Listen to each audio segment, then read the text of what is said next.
Salve, salve nação rubro-negra! Espera um pouco, não pula essa parte ainda. Cara, se você é apaixonado pelo Flamengo e gosta de acompanhar as notícias do Mengão, já se inscreve aqui no canal, clica nesse botão vermelho que tá aqui embaixo e também ativa o sininho das notificações para você sempre receber as notícias quentinhas do Mengão aí no seu celular todos os dias em primeira mão, beleza? Nação, dá aquela moral aqui pro canal também, deixa o like no vídeo aí, beleza? Para que o YouTube entenda que é um conteúdo bacana e divulgue para mais pessoas. Isso é muito importante para o canal crescer cada vez mais. Vamos lá, nação, vamos mostrar sua força. Deixe também sua opinião aqui nos comentários e compartilhe o vídeo. Beleza, nação? Agora já chega de enrolação, né? Vamos logo pro vídeo.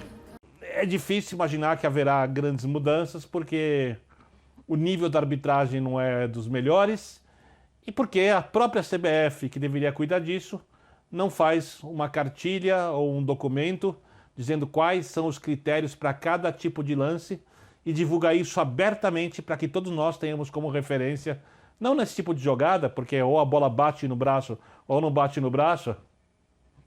Não tem, mas acaba sendo consequência do pacote do ambiente, eu acho. Tá, Jean? Claro que esse lance é um lance, ele é pontual. Ou bate no braço, ou não bate no braço. Se nem bate no braço, não dá nem para discutir as outras possibilidades após a bola bater no braço. E aqui, para mim, como para todo mundo, parece que a bola não bateu no braço do jogador do Bahia. Mas isso é fruto de um pacote, de um sistema de criação de arbitragem, de desenvolvimento de arbitragens, talvez de dia a dia político da entidade que manda no futebol brasileiro e que vem de um histórico político, cultural muito complicado, muito complexo. Eu já cansei de falar aqui. Eu não acredito na legitimidade de todas as decisões que aconteceram no Campeonato Brasileiro. Eu não estou falando que todas foram desonestas, não. Acho que a maioria, inclusive, foi honesta. Mas tem algumas arbitragens que você olha ao longo da história do futebol brasileiro, principalmente na época do mata-mata, e pontos corridos é até legal porque dificulta que isso aconteça, que você olha e fala, é possível isso? De novo isso? Né?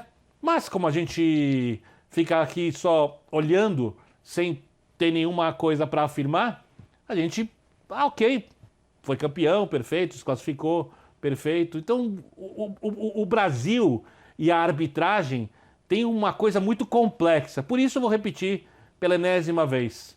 Se pudesse ter de novo um Pelé nascido no Brasil ou 10 árbitros da Premier League, os melhores, eu ficaria com os 10 árbitros da Premier League. Primeiro, porque a gente precisa de um futebol muito melhor e com muito mais credibilidade aqui. Segundo, porque a gente ia ter que ver o Pelé jogar fora do país, não ia ficar aqui. Tá certo. Bom, eu só queria fazer um comentário sobre o que o Jean disse, porque eu penso de forma completamente oposta a ele em relação a esses dois lances.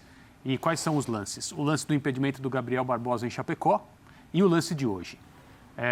Mas eu penso o contrário do Jean, a não ser que eu tenha entendido errado o que ele quis dizer. A decisão de arbitragem mais bizarra, incompreensível, inexplicável, inadmissível do campeonato inteiro é a marcação do impedimento do Gabriel no jogo Chapecoense e Flamengo. De defesa na partida. Porque ela não tem explicação alguma. Há uma dúvida nesse lance se o Gabriel está antes do meio de campo ou se não está.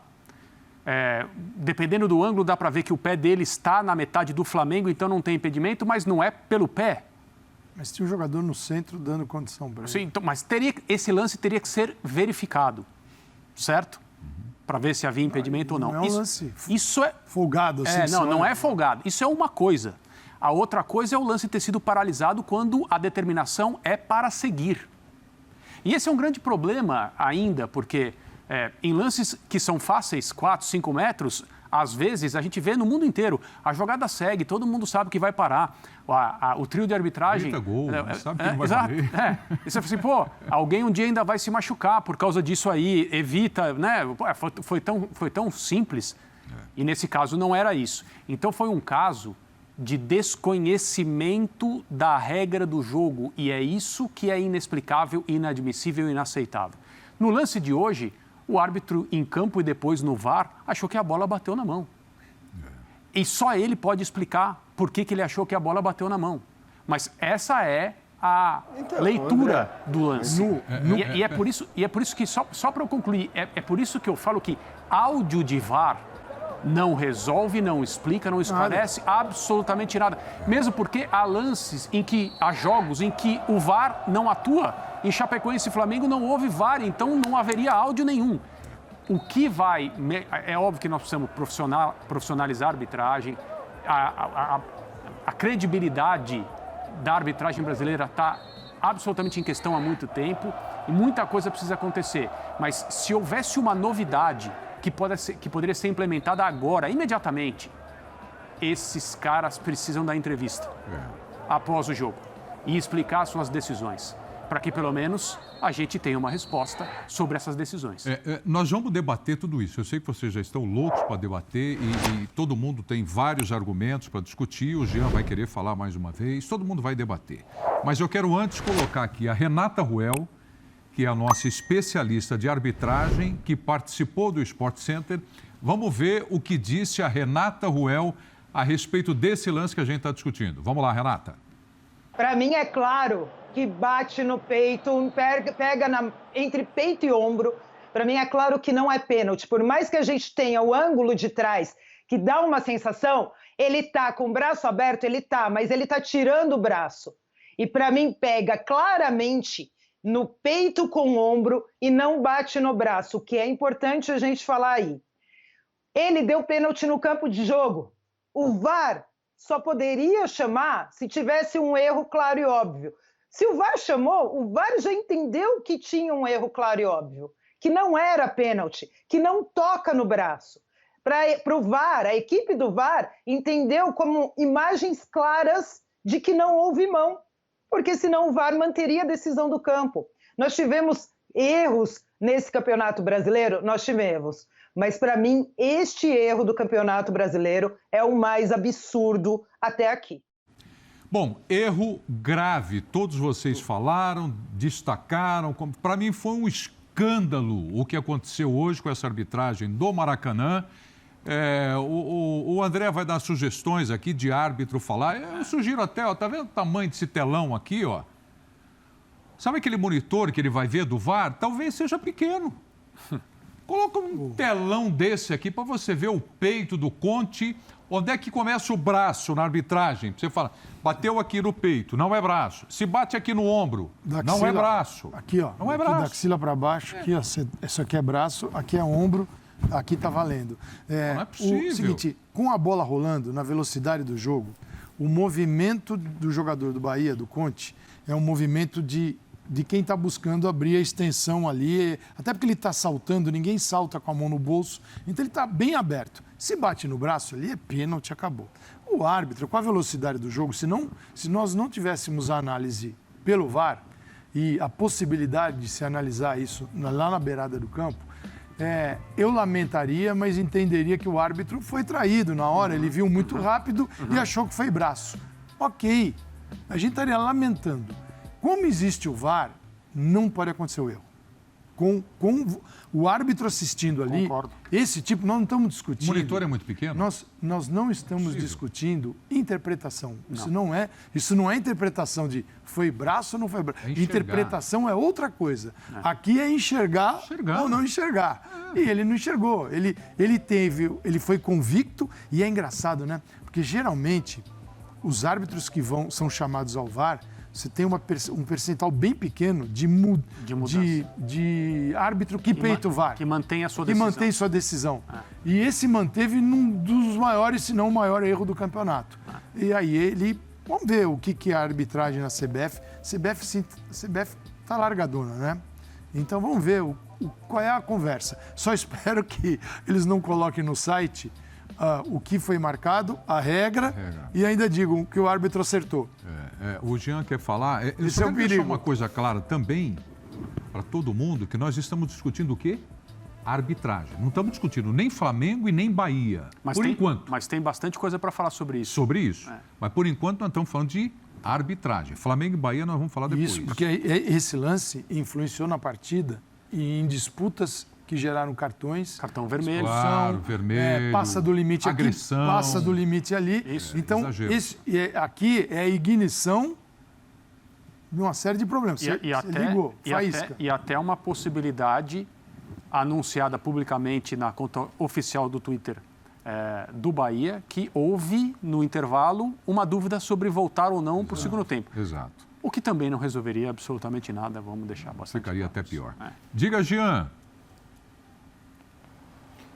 Não, aliás, bom dizer sobre isso que o próprio Belintani confirmou ao Sport Center, né? Que os jogadores estavam querendo não voltar e tal. Não, em relação ao que o André disse, eu até acho que assim, eu penso muito parecido com o que falou a Renata Ruel. O fato dela classificar o erro como o mais absurdo é porque é mais difícil entender o que aconteceu. Acho que essa é a questão.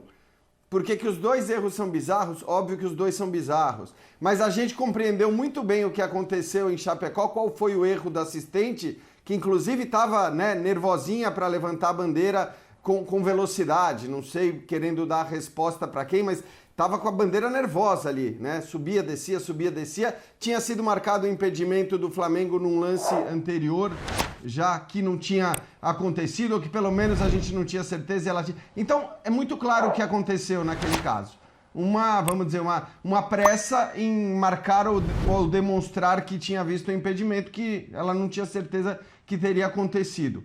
Eu acho mais grave, assim como a Renata Ruel falou, o de hoje, porque o de hoje é difícil você entender o que aconteceu.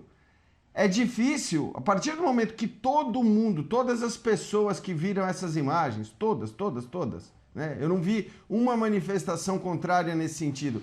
Todas as pessoas que viram essa imagem olharam e falaram, não, bateu no peito, claramente bateu no peito.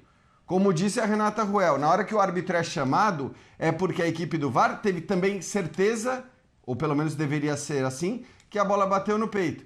E aí ele vai lá e volta com a marcação. Ele teve o auxílio do VAR, vamos dizer assim. Por isso que é mais absurdo. Porque o erro da assistente no jogo contra a Chapecoense foi absurdo, mas está muito claro o motivo que a levou a errar. Ela não quis usar o VAR.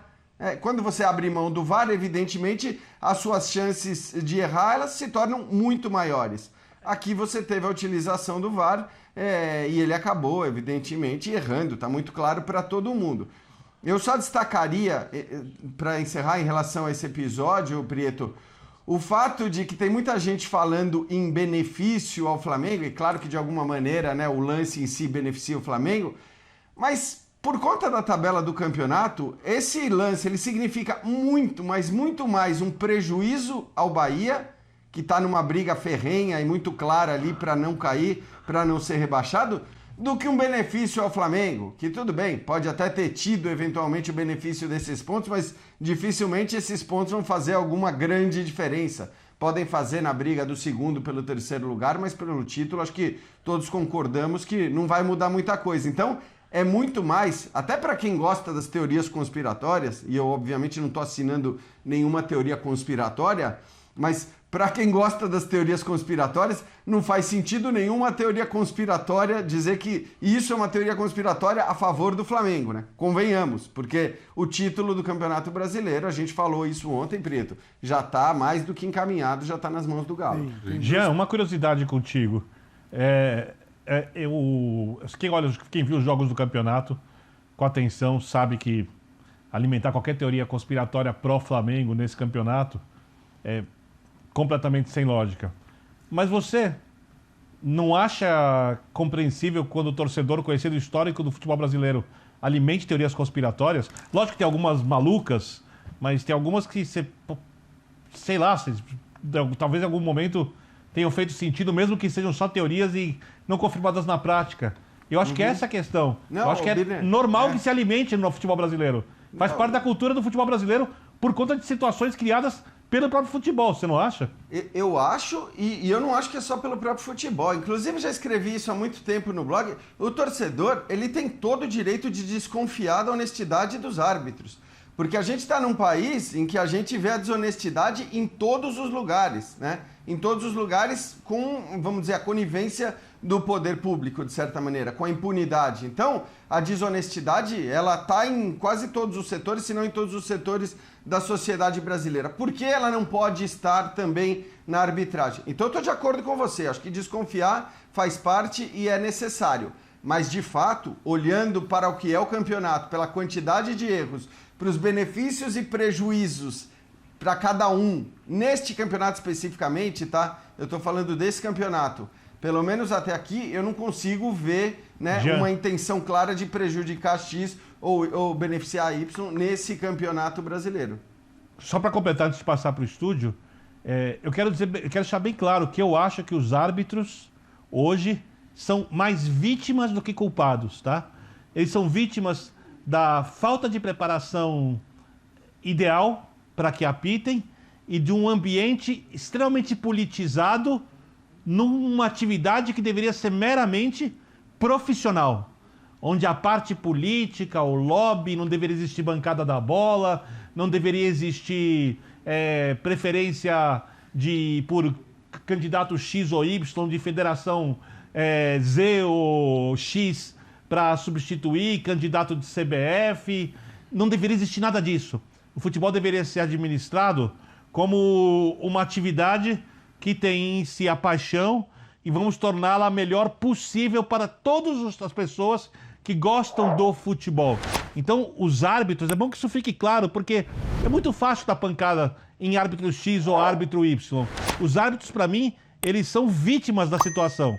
Tá? Eu duvido que um árbitro vá lá hoje em dia, eu não acredito nisso, não acredito. Vai lá, um dirigente ofereça X dinheiro para um árbitro e o árbitro mude o resultado do jogo. Eu duvido que isso aconteça. Para mim, o sistema é corroído. E a gente precisa melhorar o sistema, a gestão, o jeito que é o futebol, profissionalizar, fazer uma liga e aí, quem sabe, tirar do futebol essas questões que não têm a ver diretamente com o que pode tornar o produto, o jogo, melhor para quem assiste.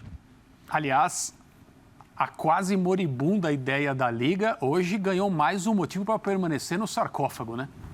Porque... Concordam comigo?